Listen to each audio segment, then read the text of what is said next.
সম্মানিত সুপ্রিয় দর্শক শ্রোতা দেশ ও প্রবাস থেকে যারা আমাদের সাথে সংযুক্ত আছেন, ভিডিও দেখতেছেন অথবা শুনতেছেন, সবাইকে জানাই আন্তরিক প্রীতি ও শুভেচ্ছা। বন্ধুরা, আমি কথা বলছিলাম একটা সুইট মেয়ের সাথে, প্রতিবেদন করবে, অডিও কলে সংযুক্ত। কয়েকদিন আগে থেকেই যোগাযোগ ছিল। উনি কেন আসলো প্রতিবেদনে, বিস্তারিত সম্পূর্ণ ভিডিও দেখলে আপনারা জানতে পারবেন। অবশ্যই ভিডিওটা না টেনে কন্টিনিউ করবেন। কথা না বাড়াইয়া পরিচয় করাইতেছি আপনাদের সাথে। আসসালামু আলাইকুম। ওয়ালাইকুম সালাম। কেমন আছেন আপনি? ভালো আছেন? হ্যাঁ, ভালো আছি। আপনি ভালো আছেন? এই তো আলহামদুলিল্লাহ, আমিও ভালো আছি। ভালো আছেন, ভালো থাকবেন, ভালো থাকাই কামনা করছি। শুনতে চাচ্ছি প্রতিবেদনে আসার কারণ কি ছিল বলেন? কারণ আমি একটা অসহায় মেয়ে, বাসা বাড়িতে কাজ করি। আমার বাবা নাই, মা আছে, আর ছোট একটা বোন আছে। এখন অসহায় জেনে যদি কেউ আমার পাশে দাঁড়ায়, আমার দায়িত্বটা নিতে পারে, তাহলে সে মানুষটা যেরকম ধরনেরই হোক না কেন, আমি তাকে হাসি মুখে গ্রহণ করবো। বুঝছেন? আচ্ছা। অনেক আপ- কষ্ট করে প্রতিবেদনে এসেছে, যদি অসহায় জেনে কেউ পাশে দাঁড়াইতে পারে। আপনার কি আগে বিয়ে হয় নাই? না, আগে বিয়ে শাদী হয়নি। পরিবারে আছে কে কে বর্তমানে? পরিবারে মা আছে, আর ছোট একটা বোন আছে, বাবা নেই, বাবা কোথায় গেছে? মারা গেছে। বর্তমানে আপনার বয়স কত চলে? 18।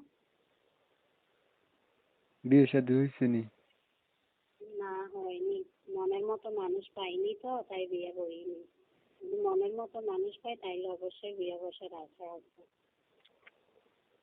লেখাপড়া কিছু করেছেন আপনি? হ্যাঁ, অল্প কিছু করেছি।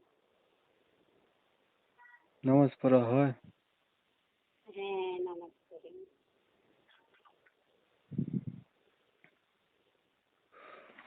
বয়স কত বলেছিলেন? আমার বয়স 18। আচ্ছা, আপনার বিষয়টা আমি একটু ক্লিয়ার করছি। প্রিয় দর্শক শ্রোতা, শুনছিলেন আমি কথা বলছিলাম।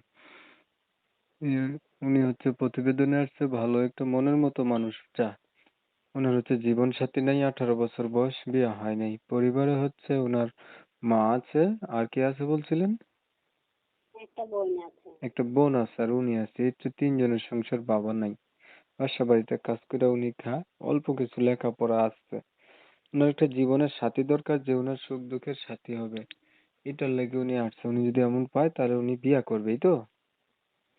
হ্যাঁ। আমি হচ্ছে কমিউনিটি গাইডলাইনের কারণে ওনার নাম এবং ঠিকানা আপনাদের মাঝে নিতে পারিনি, এর জন্য আন্তরিকভাবে দুঃখ প্রকাশ করছি। এখন যেটা বলি আপনাকে শুনেন। আপনি যে কথাগুলা বলেছেন, এটা কি একদম বাস্তব না বানাই বুনাই বললেন? না, না, বাস্তব। বিষয় হচ্ছে ফোনে ইন্টারভিউ দিতেছেন, যেই কথাগুলো বলবেন সেটাই তুলে ধরবো। এখন আপনি যদি কিছু দুর্নীতি করেন, সেটার দায়ভার আপনি নিবেন, আমি নেব না, তাই না?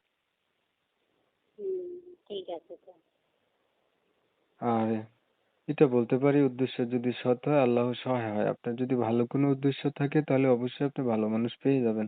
আর যদি অর্থ, টাকা পয়সা, সহযোগিতার দরকার হয়, সেটা আপনি ডিরেক্টলি বলতে পারেন যে আমার কিছু সহযোগিতার দরকার। যাদের কাছে ভালো লাগে তারা সহযোগিতা করবে আনে। বুঝতে পেরেছেন? হ্যাঁ, বুঝতে পেরেছি। এখন আপনি কি টাকা পয়সা সহযোগিতা চান না মনের মানুষ চান? আমি সুন্দর একটা মনের মানুষ চাই। ঠিক আছে, ধন্যবাদ আপনাকে। দর্শক শ্রোতা, আমি হচ্ছে উনি সুন্দর একটা মনের মানুষ চায়, কমিউনিটি গাইডলাইনের কারণে ওনার নাম ঠিকানা নিতে পারি নাই। যারা হচ্ছে ওনার নাম ঠিকানা জানতে চান অবশ্যই ওনার সাথে যোগাযোগ করবেন। ওনার নাম্বার আমি ভিডিওর স্ক্রিনে দিয়ে রাখছি। আপনারা হচ্ছে অনেক সময় নিয়ে ভিডিও দেখছেন, এর জন্য সবাইকে ধন্যবাদ। সবাই ভালো থাকবেন, সুস্থ থাকবেন।